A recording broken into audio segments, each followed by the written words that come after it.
मैं Mitchell Starc नहीं बल्कि आवेश खान का अच्छा वर्जन बनना चाहता हूं।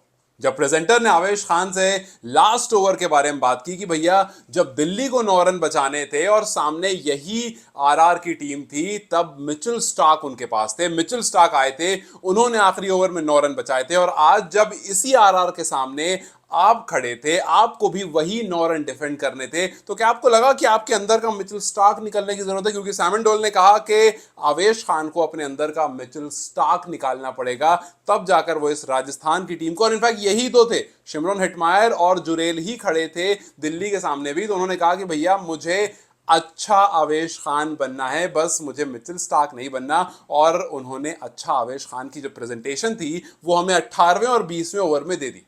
भाई देखो क्या जबरदस्त डिमॉन्स्ट्रेशन थी कि आप प्रेशर में आकर के यॉर्कर्स कैसे नॉक करते हो, किस तरह से आप राइट प्लेस पर राइट टाइम में बॉल डिलीवर करते हो और अपनी टीम को बचा कर ले जाते हो। राजस्थान रॉयल्स को 25 रन चाहिए थे, सिर्फ और सिर्फ 25 रन चाहिए थे, 3 ओवर बच रहे थे, और सोचो बल्लेबाजी कौन कौन कर रहा था। यशस्वी जायसवाल, दिस सेट यशस्वी जायसवाल और रेयान पराग, दोनों सेट बैटर वहां पर खड़े थे, दोनों सेट बैटर रन्स बना रहे थे, और सिर्फ 25 रन चाहिए थे। आपके पास बॉल बच रही थी 18। सोचो आपके पास 8 विकेट अभी बच रही है, सिर्फ 2 विकेट गिरी है, और आवेश खान वहां पर गेंदबाजी करने आते हैं, 18वां ओवर करने आते हैं, पहली ही बॉल पर यशस्वी को बोल्ड कर देते हैं। फिर भी ऐसा कुछ नहीं होता कि बहुत चीज बदल गई, अलग हो गया, नहीं, चलो यशस्वी आउट हुए, 7 विकेट बच रही है भाई। अभी अभी आपके पास पूरा लाइनअप बचा हुआ है, जुरेल है, हिटमायर, आपके फिनिशर बचे हुए हैं, आपके कप्तान रेयान पराग बचे हुए हैं, लेकिन उस ओवर में सिर्फ और सिर्फ 5 रन देते हैं, और आखिरी बॉल में रेयान पराग को भी लेकर चले आते हैं। 18वें ओवर में 5 रन दिए, जब आपको 25 चाहिए थे 5 दिए, मतलब बचे कितने? 20। 2 ओवर में 20 रन बच रहे हैं, और वो 2 के 2 सेट बैटर को भी लेकर चले गए, मतलब अब बचे आपके दोनों फिनिशर। प्रिंस यादव गेंदबाजी करने आते हैं 19वें ओवर में, वो 11 रन देते हैं, और उसके बाद आखिरी ओवर के लिए बचते हैं 9 रन। अब आप सोचो 9 रन बच रहे हैं, 20वां ओवर है, सामने दोनों फिनिशर खड़े हैं राजस्थान के, और पिछला ही मैच वो नहीं डिफेंड कर पाए, पिछला मैच और चेज नहीं कर पाए, पिछले मैच में 9 रन चेज नहीं कर पाए, लेकिन वहां पर मिचेल स्टार्क थे। उनके माइंड में होगा भाई मिचेल स्टार्क है, बड़ा बॉलर था, वहां पर हम नहीं कर पाए, लेकिन हम दोनों खड़े हैं, यहां पर हमें एनी हाउ करके देना है अपनी टीम को, बिकॉज भाई हमें हमारी टीम ने इसी काम के लिए तो रखा है, हमें रखा ही इसलिए गया है, ध्रुव जुरेल को और हिटमायर को रखा इसलिए गया है कि आप मैचेस फिनिश करोगे, और आखिरी ओवर में आपकी टीम एक्सपेक्ट करेगी कि आप 9 रन दोगे। लेकिन सामने आते हैं एक बार फिर से दी फिनिशर, इस बार हेलमेट से नहीं बट इस बार बॉल से अपना गुस्सा दिखाया, और दी फिनिशर ने आकर के आखिरी ओवर में सिर्फ और सिर्फ 6 रन कंसीड किए। पहली बॉल में सिंगल, दूसरी बॉल में डबल, एक आप सोचो कि इसमें एक कैच भी ड्रॉप होता है, एक बड़ा अच्छा सा डेविड मिलर कैच ड्रॉप कर देते हैं। आवेश कहते भी इस बारे में कि भाई मैंने देखा, मुझे लगा वहां मिलर है, मिलर तो किलर है भाई, वो तो कैच कर ही लेगा, लेकिन उनके हाथ से भी कैच निकल गया। बट देन थैंकफुली लास्ट में एक विकेट, उसके बाद डॉट, और फिर डबल, और लास्ट में सिर्फ और सिर्फ सिंगल आता है। 6 रन आप देते हो और सामने वाली टीम जो है वो 2 रन से आ जाती है। सोचो कि 2 match, same situation, same condition, but chase नहीं कर पाते। आप सोचो कि जब 3 ओवर बच रहे होंगे, सब कुछ सॉर्टेड था, लेकिन 18वें ओवर में 5 रन, 20 ओवर में 6 रन, वो सब कुछ को बदल देता है। जो 25 रन चाहिए होते हैं ना, जो आरआर पार्टी की तैयारी कर रही थी, जो आरआर एकदम रेडी थी कि भैया अब तो मैच खत्म हो गया, जायसवाल एक आध शॉट लगाएंगे, पराग एक आध शॉट लगाएंगे, मैच खत्म, पार्टी करने चलेंगे, उस पार्टी की जो उम्मीद थी उसको वहीं पानी फेर दिया। एक आवेश नाम का एक सैलाब आया और पूरे को ऐसे बहा करके वहां से लेकर चला गया। लेकिन भाई जो राजस्थान रॉयल्स है उसे सोचना पड़ेगा कि ये ख्याली पुलाव से मैच नहीं जीते जाते। अगर आप सोच रहे हो 3 ओवर में 25 रन, आखिर में 9 रन, ये सब नहीं बन रहे हैं, सो चाहे यशस्वी जायसवाल को जिम्मेदारी लेनी पड़ेगी भैया, और तो कोई कुछ कर नहीं रहा है, और या तो कप्तान रेयान पराग को स्टेप अप करना पड़ेगा कि संजू सैमसन थे नहीं मैच में, आप कप्तान हो, आप लीड, हालांकि उन्होंने कहा कि जिम्मेदारी मैं लेता हूं, मेरी गलती है, मुझे मैच फिनिश करके आना चाहिए था, बट जिम्मेदारी लेने से मैच फिनिश नहीं होते हैं, और आपने सेम काइंड ऑफ मैचेस हारते हुए देख लिए। और आवेश खान को देख करके सिर्फ एलएसजी खुश नहीं थी, उनके बॉलिंग कोच जो जहीर खान है भाई साहब, वो अल्टीमेट खुश थे। जहीर खान आते हैं, आवेश को एकदम झप्पी देते हैं जोर से और कहते हैं शाबाश आवेश। मतलब यार आप खुद सोचो, 3 क्रूशल विकेट, 4 ओवर गेंदबाजी करी, शुरू के स्पेल उतने अच्छे नहीं गए थे, लेकिन फिर भी 4 ओवर में 47 रन, 3 विकेट, 3 क्रूशल विकेट लेकर के अपनी टीम को, अपने सीनियर जहीर खान को एकदम खुश कर देते हैं। और वहां से जब जो हक मिलता है ना उनको, एकदम वो वाला हक होता है कि यार तुमने ना बचा लिया भाई, क्या जबरदस्त। मतलब देखो ये वो टीम है, याद रखो इस बात को, ये वो टीम है जिसका जो मैनेजर, जिसका जो बॉस है ना, वो बड़ा खतरनाक है। तो जब भी कोई ऐसी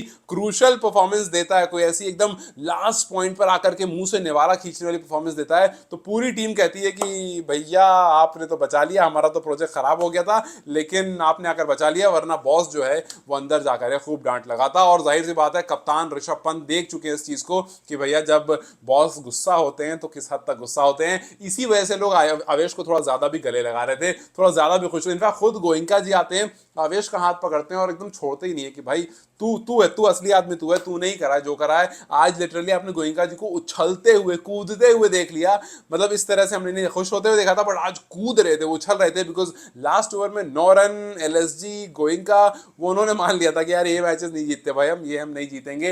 लेकिन आवेश ने कहा कि पहले भी मैच जिताया, याद रखो आज फिर आकर के मैच जिताऊंगा और आपको वो करके दिखाऊंगा जो आपने सोचा ही नहीं है कि पॉसिबल हो पाएगा। जायसवाल, हिटमायर, पराग जैसे बल्लेबाज को क्रूशल टाइम पर लेकर चला जाऊंगा और फिर उसके बाद आरआर सोचती रह जाएगी कि भैया हुआ क्या। हालांकि एक और चीज है, एक और एंगल है जिस पर मैं चाहूंगा कि आपकी नजर पड़े। सबको आवेश की तारीफ कर रहे हैं, करना भी चाहिए जिस तरह की उन्होंने गेंदबाजी करी है, लेकिन एक और इंसान है जिसकी वजह से ये पॉसिबल हो पाया और उसका नाम है अब्दुल समद। भाई अब्दुल समद अगर उस 20वें ओवर में आकर के आखिरी की 5 बॉल में 25-26 रन नहीं ठोकते, चार छक्के और 2 रन, 26 रन नहीं ठोकते तो ये मैच नहीं हो पाता। आप सोचो 19 ओवर में सिर्फ और सिर्फ 153 था एलएसजी का स्कोर। 19 ओवर 153 फॉर 5, आपने प्रिडिक्ट भी किया होगा तो 160, 165, 160-65 होता तो आरआर तो कब की जीत जाती। लेकिन आखिरी ओवर में आते हैं आपके अब्दुल समद जो आए हैं एकदम रिडेम्पशन मोड में, जिनको एसआरएच को ये प्रूव करना है कि शायद आपने मुझे मिस हैंडल किया, आपने मुझे अच्छे से हैंडल नहीं किया, देखो किस तरह की परफॉर्मेंस निकल सकती है मेरे अंदर से। 2 6 लगाते हैं, एक डबल लेते हैं, फिर 2 6 लगाते हैं और लंबे लंबे छक्के, लास्ट में तो बड़ा ऊंचा छक्का मारते हैं, गाड़ी बच जाती है वरना गाड़ी फूट जाती। और आखिरी में वो जो रन आए हैं उस वजह से एक अच्छा टोटल बोर्ड पर लगा, 180 देखने में अच्छा लगा कि हाँ भाई इसको बचाया जा सकता है। और फिर आकर के जो बचा कुचा काम था वो आवेश ने कर दिया। लेकिन अब्दुल समद वो लगातार इस काम को कर रहे हैं। आप सोचो कि इस आईपीएल में 2025 में 20th ओवर में, आखिरी 20वें ओवर में सबसे ज्यादा रन मारे आवेश ने कल वाले ओवर में। सो यस, और आवेश हर मैच में ये काम कर रहे हैं। 8 में 22 नॉट आउट आवेश ने किए इस सीजन, 12 में 27 रन, 11 में 20 रन, अभी 30 रन मार दिए कल, जो 10 बॉल में 30 रन कल मारकर चले गए। सो हर मैच में आ रहे हैं, 10-15 बॉल खेल रहे हैं और 25-30 रन की, 32 रन की पारी खेल करके अपनी टीम को, जो कि 125, 30, 40, 45, 50, 60 तक जारी होती है, उसमें 20-30 रन और ऐड कर देते हैं और वहां पर जो है वो टीम जो है वो स्ट्रांग हो जाती है।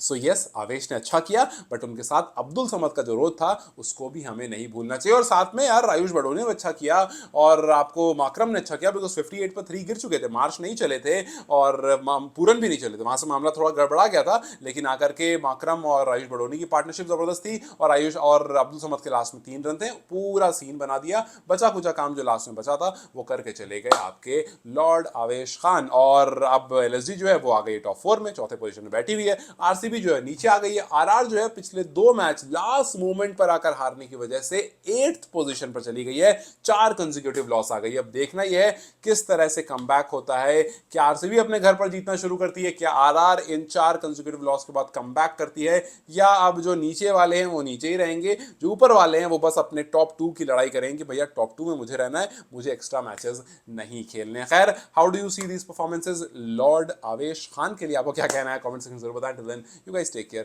I'll see you very soon.